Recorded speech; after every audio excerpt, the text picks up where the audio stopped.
Hey guys, the Explorer of Horror here. Welcome back to some more reviews, and today we are talking about one of my favorite all-time horror films out there.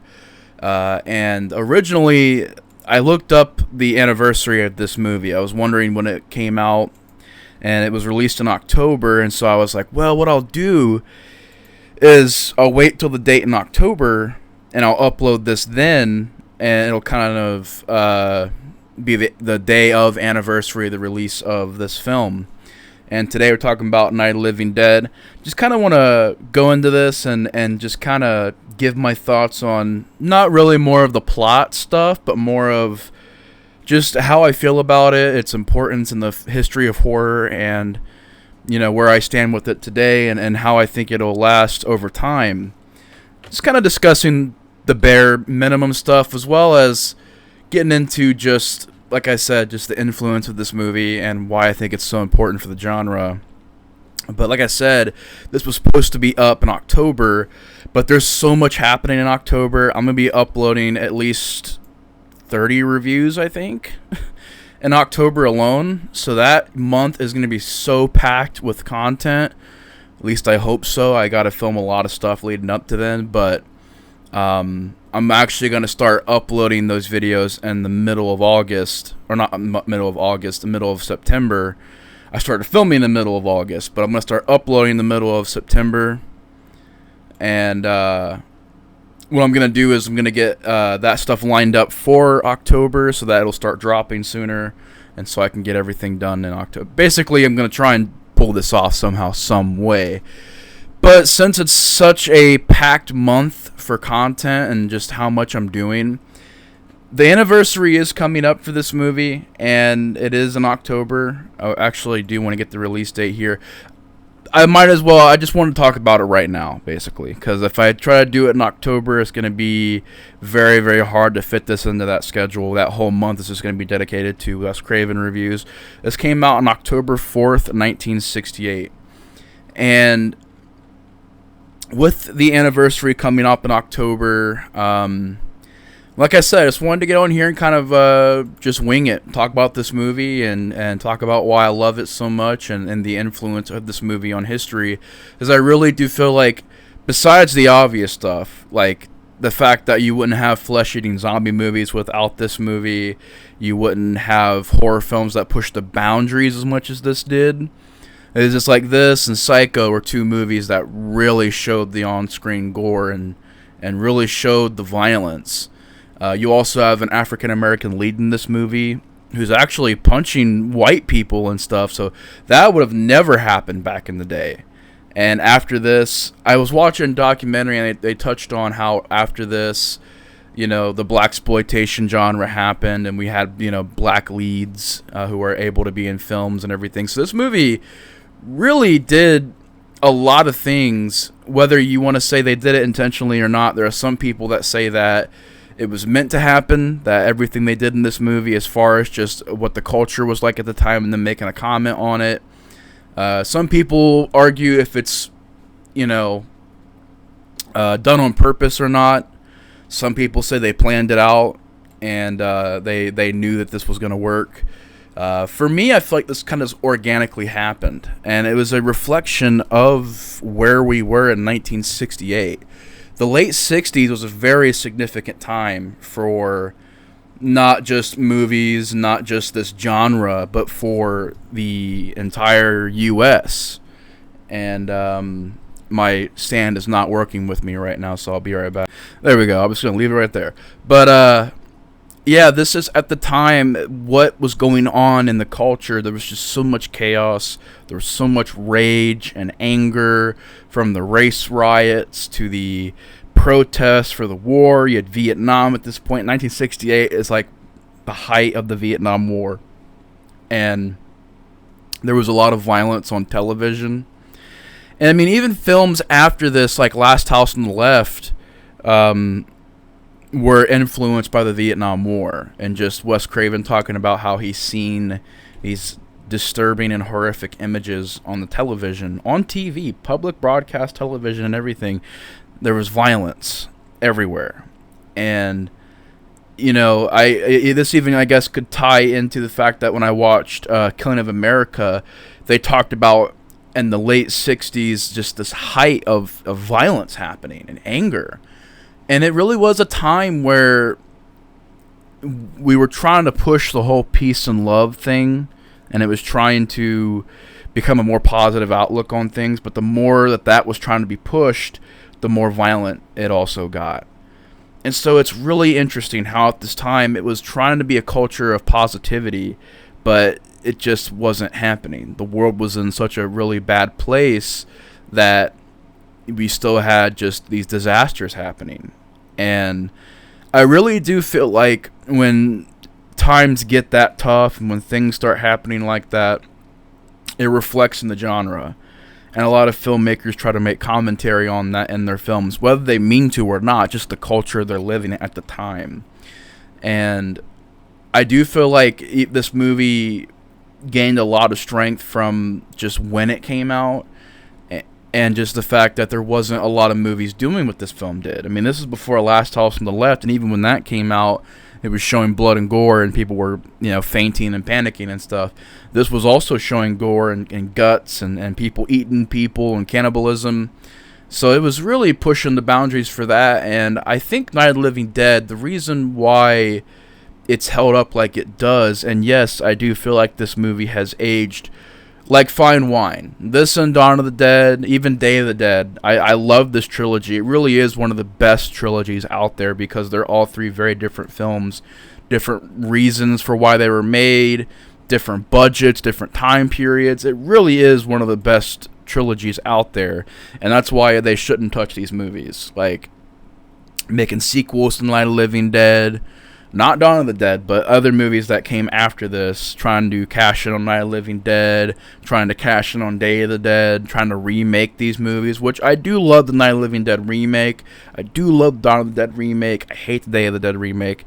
Those movies are great, but I think these three movies are just culturally very, very important. Yes, even Day of the Dead, you could argue it doesn't have as much of an impact as Dawn of the Dead and Night of the Living Dead had, but I do feel like it has a lot of commentary on government issues and military stuff in that film. Really brilliant movie, Day of the Dead. But Night of the Living Dead, I feel like it's aged like wine. It's just gotten better and better. Just going back and looking at this movie, the creep factor is still there. I think this movie being shot in black and white really helped it. And I mean, at this time period, in 1968, most movies were in color by this point. And so it was even different at that time period to have a black and white movie when there was a lot of films in color at the time. And so it was a really interesting choice that they were shooting this in black and white. And I think it just adds to it. There are certain shots in this movie where the shadows are used and real dark lighting, and it really makes it just creepy to look at. Absolutely creepy to look at. So it is still creepy. It's still scary to this day, and this is a very, very, very low budget movie.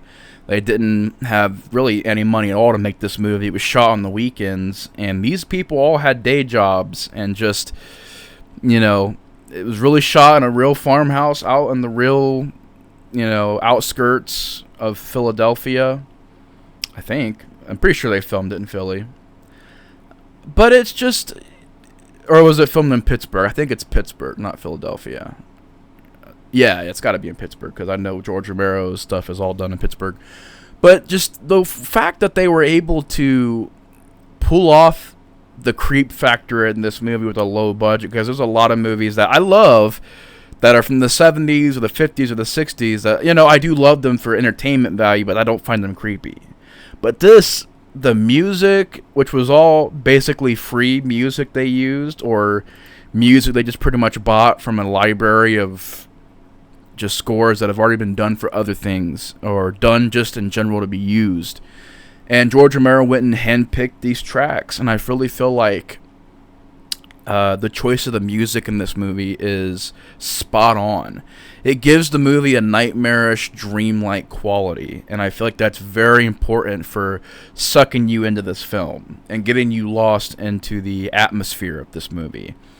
as I'm a big sound guy. You guys know me. It's visuals and it's audible. Whatever I can hear and see, whether it's the lighting and the way it's shot or directed, if you make it look interesting and you put a good soundtrack in there and you put good sound effects, I catch it. I really appreciate that stuff because those are things that kind of get overlooked nowadays. Back then, it was a very relied on thing. The score, the soundtrack, the cinematography.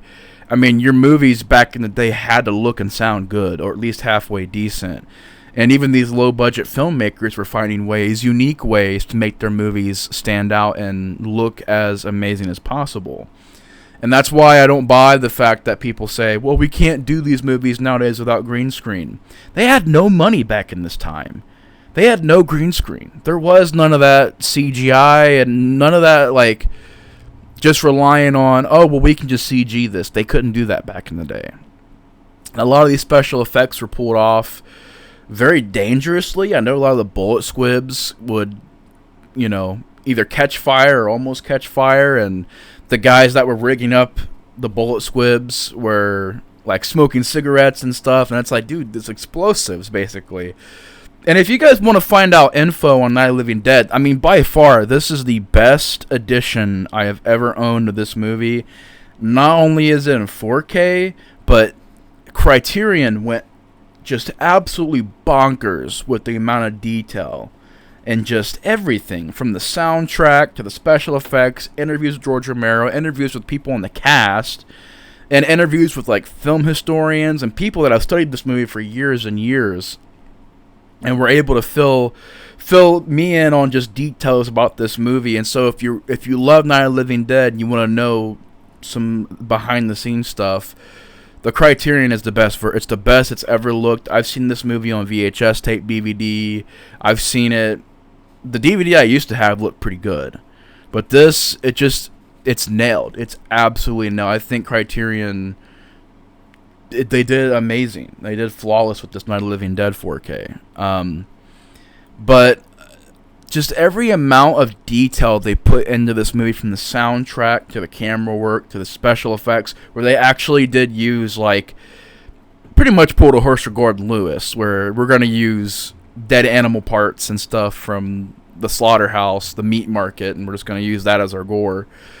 And even though we did have Herschel Gordon Lewis make gore movies before this, way before this, they never reached that international popularity that this movie did. They never reached that. Like, there wasn't people talking about Blood Feast everywhere. It wasn't like it was in the culture.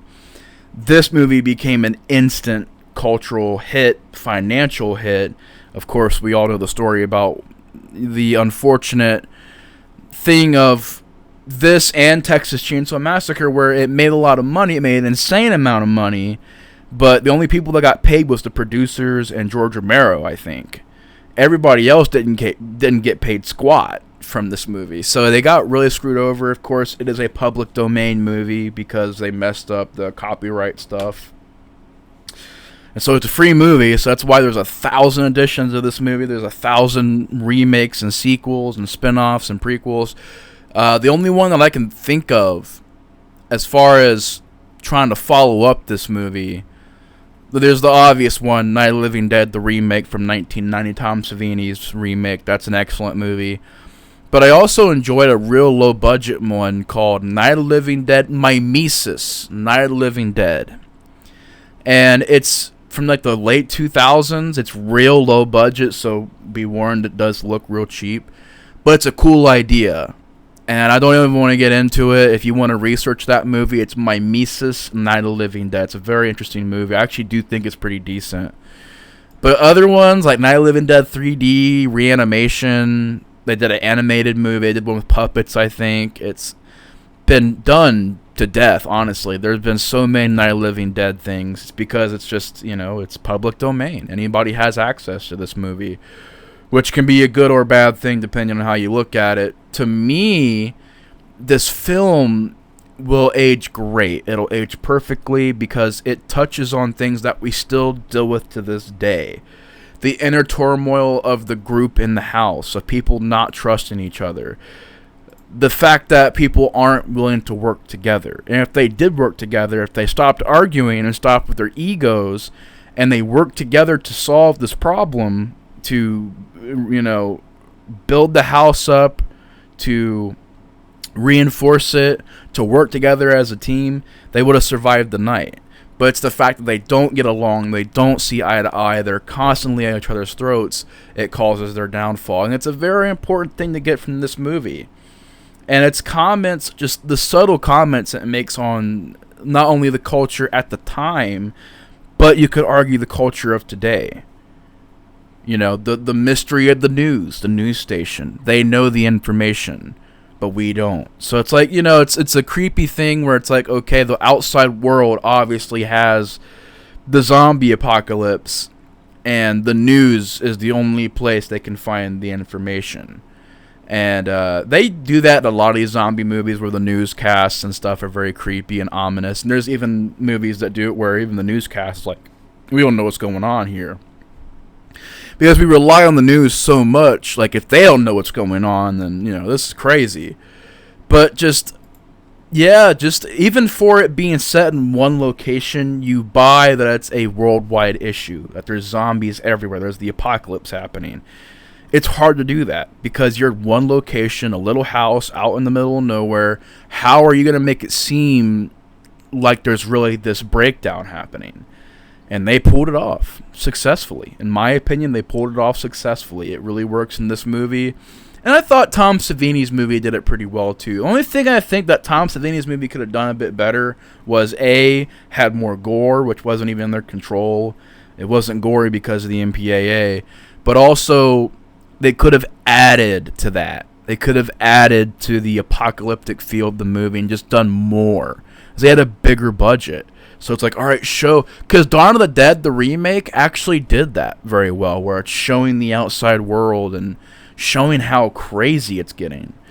And I feel like the Night of the Living Dead remake could have done that better. Just showing the world more, just showing what's going on. But this one, I just think everything about it is nailed. Is the acting the best? Not really, but this is just proof that if you have bad acting, I don't care. I really don't. And I think that Dwayne Jones did a fantastic job in this movie as the lead. I think he's definitely the best actor. I don't have a problem with him in this movie at all. The Barbara character, Judith O'Dea, I thought she did a fairly good job for what she's doing. To be petrified and afraid, I thought she did a pretty good job. The only people I think had kind of iffy acting was the young couple. Because everybody else, Harry Cooper, Carl Hardman, Helen Cooper, you hated the Harry Cooper character so much. But I think the younger couple, they really, I don't know. They're not horrible, but there is definitely some cringe lines there. But everybody else thought they did pretty decent in this movie. I think it's a very wonderfully shot movie. I mean, the shot of when Judith O'Dea is trying to help, she finally snaps out of the decision to finally help them build this house back up is the moment that she runs into her brother and she sees that he's a zombie. And that shot of just him in frame, very creepy. The shots of all the zombies on the outside, just the group growing and growing and growing. That was just very, very well done. The shot in the cemetery of the zombie chasing after the car. I think just in general, the cinematography and direction is excellent in this movie. I think Romero, though people say he's a very static director, which I guess in a way now that I think about it, he kind of is. I think it adds to his style that he's not moving the camera around a whole lot and it's not swooping in and moving and panning. He is a very static director. The camera's in one place and you might get a turn, but you're not going to get a POV shot or, a shot from up above swooping down. You're not going to get all that. It's just really static shots, but it works. The isolation, the ambiance, the atmosphere, the feeling that these people are alone. It's just nailed. Everything is nailed in this movie. I love the black and white style, the direction, the cast, and just because the anniversary is coming up, I wanted to get on here and just say how much I respect this movie, how much I love this movie, how important this movie is. If you haven't seen Night of the Living Dead yet, I mean, you got to go see this movie. It's very, very important. I remember when I first watched it, I was real young, so I remember being like, it was okay, but it's kind of boring. It's in black and white, because I was like 11 when I first seen this movie. So at the time, I was like, oh my god, Dracula, Night of the Living Dead, all these movies are in black and white, they're old, they're boring. I look at that and I'm like, yeah, you are way too young to be watching these movies. But, growing older, I just love Dracula. I love The Invisible Man. I love this, The Wolf Man. Just a lot of good black and white movies. I even love the silent stuff, like Phantom of the Opera is like one of my favorite films from the 20s. But yeah, it just has a really good creepy look to it. It feels very gothic. It feels realistic at times, and just the tension, the fear, the suspense. And yeah, you got some gore there. Not a whole lot of it, but you got some gore there. I think it's pretty violent for the time. There was definitely moments where I was watching this where I'm like, wow, there's a person getting a tire iron shoved through their head, and that's how they get killed. Or people getting their heads beat in. You don't see blood and gore like crazy, but you get the idea. And it's nuts because this was like on TV all the time around Halloween. You'll always see this movie on TV, and it's not very trimmed down. It's like, they just let it play. And just at the time, how violent it was, and it feels more visceral than the remake.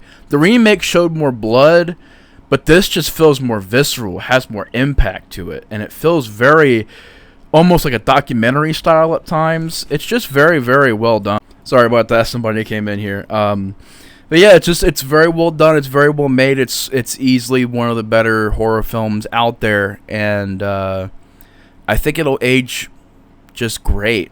And it's just yeah. I wanted to make this video just to pay respect to it for the anniversary coming up October 4th, I think I said, and just check it out. Give it a watch for the October season. Sorry, people keep coming in here.